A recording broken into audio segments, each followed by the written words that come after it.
Good morning all of you. बहुत सारे students query कर रहे थे कि पैरामेडिकल में एएनएम और जीएनएम क्या होता है। आज के वीडियो में हम इसी टॉपिक के रिगार्डिंग पैरामेडिकल कोर्स ग्रुप के बारे में डिस्कस करने जा रहे हैं, जिसे क्वालिफिकेशंस और कोर्सेज के अकॉर्डिंग 2 ग्रुप्स में डिवाइड किया गया है।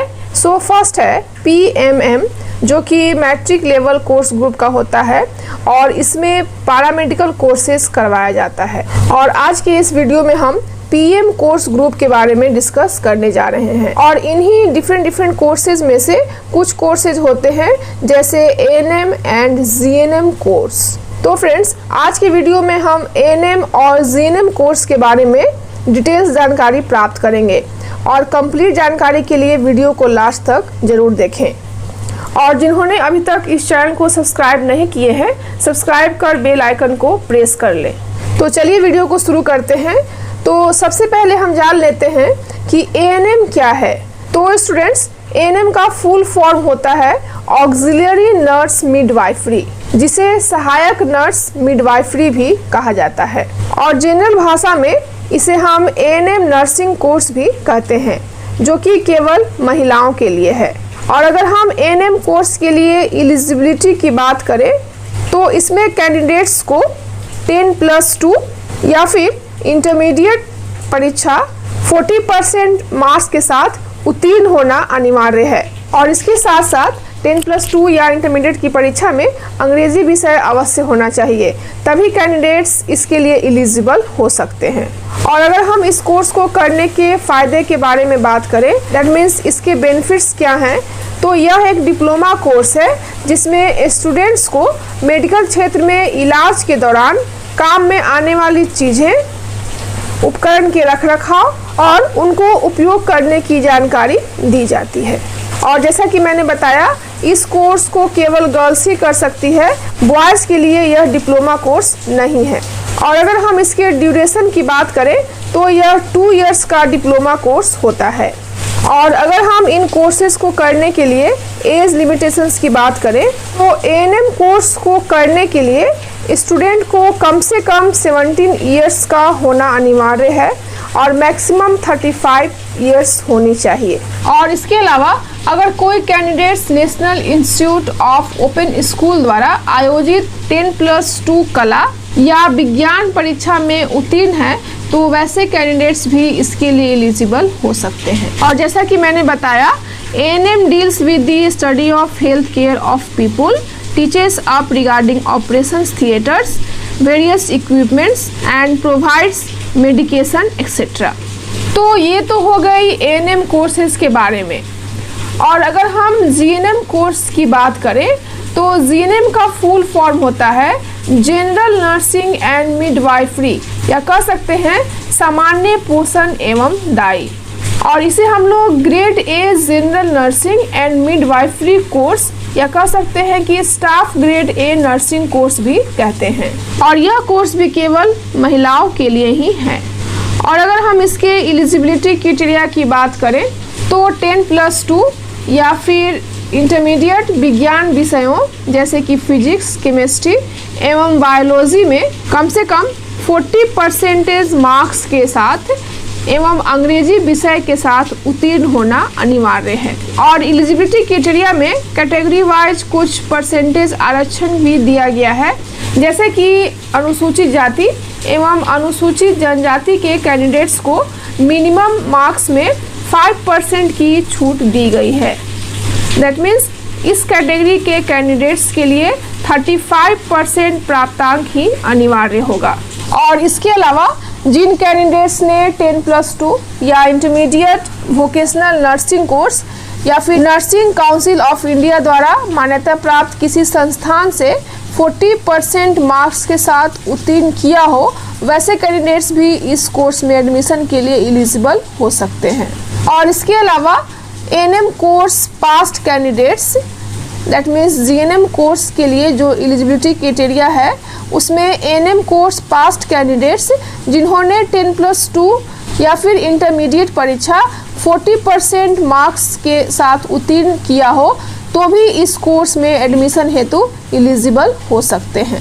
और अगर हम जीएनएम कोर्स के लिए ड्यूरेशन की बात करें तो यह कोर्स 3 इयर्स कोर्स होता है और मैक्सिमम 3.5 साल के अंदर आपको जीएनएम का सर्टिफिकेट प्राप्त हो जाता है। और अगर हम इसके एज लिमिटेशंस की बात करें तो इसके लिए भी वही एज लिमिटेशंस हैं जो कि एएनएम कोर्स के लिए था।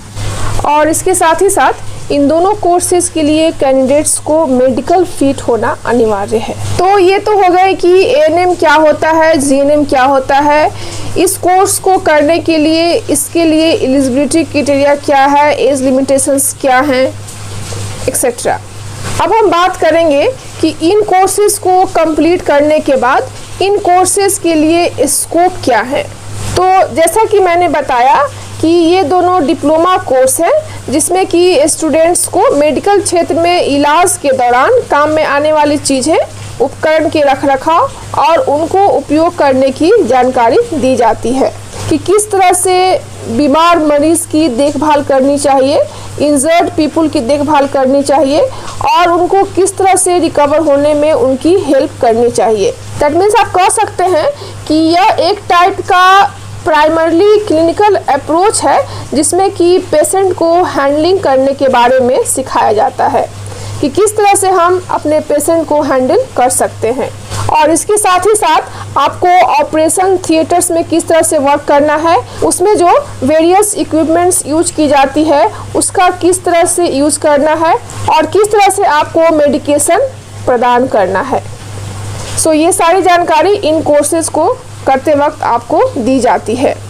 और ये दोनों कोर्सेज मेडिकल क्षेत्र में नर्स बनने के लिए किया जाता है और इस कोर्स को कंप्लीट करने के बाद आपको रजिस्ट्रेशन सर्टिफिकेट मिलता है जिससे आप रजिस्टर्ड नर्स बन जाते हैं। सो इन कोर्सेज को करने के बाद आप सरकारी नौकरी के लिए आवेदन कर सकते हैं और बहुत से सरकारी हॉस्पिटल या सरकारी संस्थान कॉन्ट्रैक्ट पर भी नर्सिंग की वैकेंसी निकालते हैं और जनरली उन्हें समय आने पर अस्थायी कर दिया जाता है। दैट मीन्स आप कॉन्ट्रैक्ट की वैकेंसी को भी अप्लाई कर सकते हो। और इसके अलावा अगर हम एएनएम के स्कोप की बात करें तो आप work as a home nurse के रूप में भी काम कर सकते हो या फिर आप डिफरेंट कम्युनिटी हेल्थ वर्कर के रूप में भी काम कर सकते हो जैसे कि बेसिक हेल्थ वर्कर एक्सेट्रा। और जहाँ तक जीएनएम के स्कोप की बात है तो इसमें आप स्टाफ नर्स के रूप में भी काम कर सकते हो, होम नर्स के रूप में काम कर सकते हो, हेल्थ विजिटर और कम्युनिटी हेल्थ वर्कर के रूप में भी काम कर सकते हो। और इस कोर्स को करने के बाद स्टूडेंट्स प्राइवेट सेक्टर के हॉस्पिटल से भी अपनी शुरुआत कर सकते हैं। और जहाँ तक इसके सैलरी की बात है तो इन दोनों कोर्सेज की जो एवरेज सैलरी पर एनम है वह एएनएम कोर्स के लिए 1,80,000 के आसपास होती है और जीएनएम कोर्स के लिए 2,50,000 के आसपास होती है। और ये सारे जो सैलरीज हैं वे कुछ हद तक आपके एक्सपीरियंस पर भी डिपेंड करते हैं क्योंकि ये दोनों कोर्सेज प्रैक्टिकल क्षेत्र की कोर्सेज हैं। इन दोनों कोर्सेज में आपको प्रैक्टिकली वर्क करना पड़ेगा और प्रैक्टिकल वर्क के लिए एक्सपीरियंस और प्रैक्टिस काफ़ी मैटर करता है। तो ये आपको डिसाइड करना है कि आपको कौन सा कोर्स सिलेक्ट करना है। और इसके अलावा भी पीएम कोर्स ग्रुप के लिए डिफरेंट कोर्सेज हैं जिन्हें बॉयज़ और गर्ल्स दोनों कैंडिडेट्स एडमिशन के लिए एलिजिबल हो सकते हैं जैसे कि diploma in pharmacy, dental mechanics, dental hygienist, laboratory technician, sanitary inspector, OT assistant, x-ray technician, laboratory technician etcetera. और अगर आप इन सारे कोर्सेज में एडमिशन के लिए एलिजिबिलिटी क्राइटेरिया और एज लिमिटेशंस के बारे में जानना चाहते हैं तो उसका लिंक आज के वीडियो में दे दिया गया है। और साथ ही साथ बिहार पैरामेडिकल और पॉलिटेक्निक से संबंधित सभी जानकारी के लिए भी आज के वीडियो के डिस्क्रिप्शन बॉक्स में लिंक दे दिया गया है। और सबसे इम्पॉर्टेंट चीज़, किसी मरीज की सेवा करना सबसे बड़ा धर्म होता है और यही धर्म नर्सिंग क्षेत्र में स्टाफ नर्स भी निभाती है। सो इस तरह से आज की वीडियो में हमने एएनएम और जीएनएम के बारे में कंप्लीट जानकारी दी। और अगर आपके मन में इससे रिलेटेड कोई भी क्वेश्चंस हो तो आप कमेंट बॉक्स में जाकर कमेंट जरूर करें। तो मिलते हैं नेक्स्ट वीडियो के साथ। Thank you so much.